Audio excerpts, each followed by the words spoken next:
So the question is, welcome back. The question is, let the function f of 0 to pi is given as r be defined as f theta is equal to sin theta plus cos theta whole square plus sin theta minus cos theta whole power 4.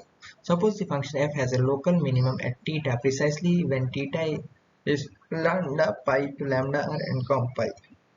So where 0 is less than lambda 1 and lambda 1 is less than lambda 2 so on, and lambda r is less than 1, and find the value of lambda 1 plus wholes so on to lambda r.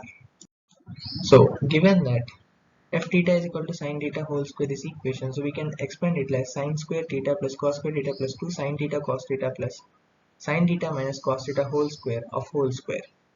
So by expanding it we get 1 plus sin 2 theta plus 1 minus sin 2 theta whole square, which can be equal as sin square 2 theta minus sin 2 theta plus 2. So f of theta comes as sin 2 theta minus 1 by 2 whole square plus 7 by 4. So theta belongs to 0 comma pi, 0 to pi range. So 2 theta will be 0 to 2 pi range. So f theta minimum when sin 2 theta is equal to 1 by 2. So and 2 theta is equal to pi by 6, that is 5 pi by 6. So theta will be pi by 12 comma 5 pi by 12. So lambda 1 will be 1 by 12 and lambda 2 will be 5 by 12. So lambda 1 plus lambda 2 will be total of 6 by 12, that is 1 by 2, that is 0.50.